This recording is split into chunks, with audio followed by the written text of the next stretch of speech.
Hey,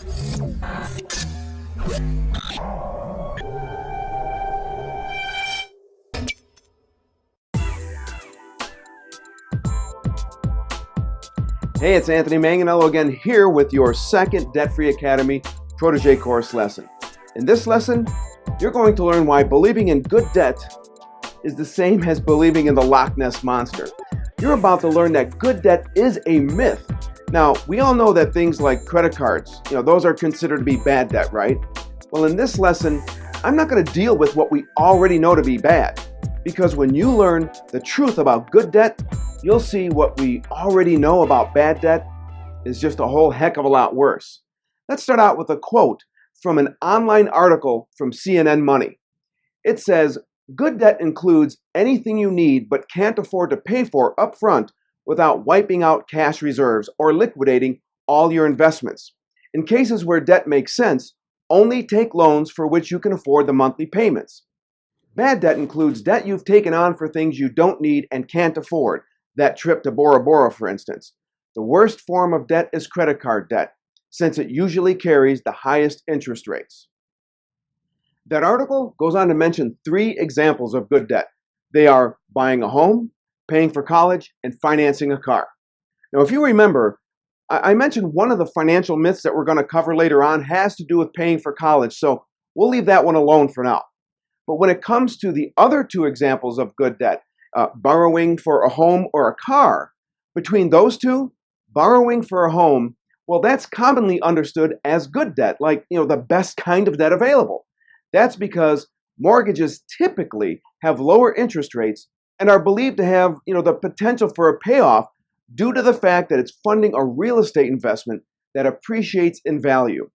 Many financial experts will even tell you that your home may just be the biggest investment you'll ever make.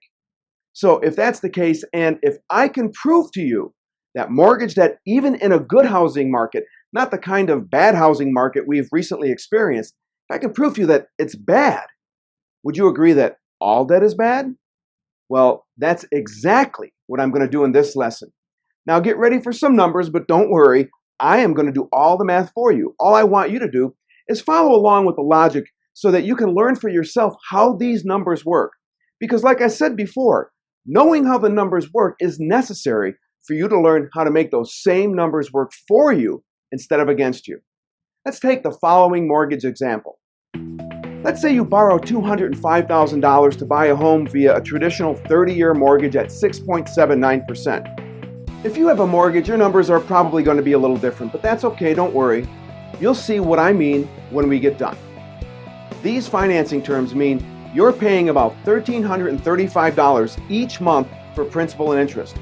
I'm not going to address the property tax issue here because even when the home is paid for, you're still going to be obligated to pay your property taxes.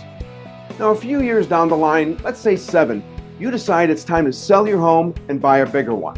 After all, your family's grown and you've run out of space. And according to the National Association of Realtors, the average family moves about once every 7 years. So you've made 84 monthly payments of $1,335 each month for a grand total of $112,140. Now I'm going to introduce you to something called an amortization table. You may have seen one of these before. Amortization tables are what mortgage payments are based on, and they determine how much of each of your monthly payments will be applied towards interest for the mortgage and towards the principal on the loan.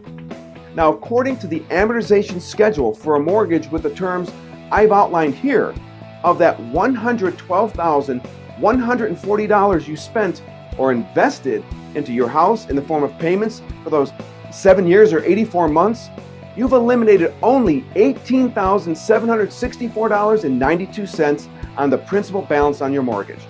That means $93,974.08 of all of your payments went directly to interest. What this means is that you've lost almost $94,000. So what kind of rate of return would your investment into the good debt, for 7 years or 84 consecutive months of investing $1,335 a month generate? I mean, after all, if this is, as they say, the biggest investment you're ever going to make, that's exactly what your monthly payments should be considered, right? So you've invested $1,335 a month for 7 years, a total of $112,140, and you've accumulated only $18,764.92. That's the amount of equity you've built by reducing the principal balance on your mortgage with that investment. What kind of rate of return would you have generated? How does negative 56.061% grab you? That's right, you've lost over 56% on your investment into this mortgage each year in this example. So let's get this straight. A mortgage is good debt because property is supposed to appreciate in value, right? Well, let's put aside our current economic environment where home values have seemingly fallen through the floor and simply consider a regular housing environment to see how this investment would kind of work out. Now remember, you've borrowed $205,000 and you made 84 monthly payments of $1,335 each, totaling $112,140. But after you've made those 84 monthly payments totaling that $112,140, according to the amortization table for this kind of loan, you've reduced the principal balance of the loan by less than 19 grand and you still owe more than $186,000. Now that you're going to sell your house and move into a bigger one, let's see how much you'll need to sell your house for just to break even. So how do we do that? Simple. We take the total amount you've invested, or those 84 payments that total $112,140, and add that total amount to the original balance on the mortgage, or the $205,000. When you do that, you get $317,140. Now from that, we have to subtract, the amount you've reduced your principal by, or that $18,764.92. That leaves us with $298,375.08. That's your target sale price for your home just to break even. That means your home would have to appreciate by 5.25% each year during those 7 years, and you'd still have to sell it at 100% market value just to break even. Now sure, there may be other circumstances like down payments and things like that, but I think you get what I'm saying here. There's a quick question for you. If I came to you and said, hey, I've got this great investment opportunity. Now you're going to invest $1,335 each month for 7 years, 84 months, and when you're done, you're going to have a whopping $18,764.92, guaranteed. Or maybe I told you, after 7 years, you just might break even. You tell me to get lost, maybe even call the police. Come on, do you see how insane this is? And can you see how following this kind of conventional wisdom, it's no wonder you aren't going anywhere financially. Now, I know I may have gone through that a little bit fast, but I think you get the gist of it. The point is that there is no such thing as good debt. And if what most people believe to be good debt has this kind of impact on your finances, what do you think bad debt does? That's right. It really sucks the wealth accumulation life from your financial future. Now, don't get me wrong. I understand that you probably can't plop down over 200 grand for a house or 20 grand for a car. So sure, that kind of debt may be necessary at times, but to call it good? Please, come on. That's why I call the idea of good debt a myth, and I think you probably do too now.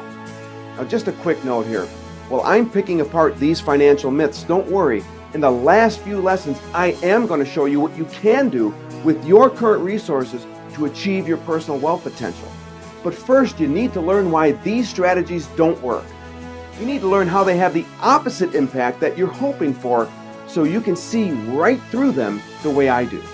Now, in your next lesson, I'm going to share with you what I think about the whole idea of paying yourself first. Now, if you think this lesson was an eye-opener, just wait until you see how the numbers work out on that commonly accepted financial strategy.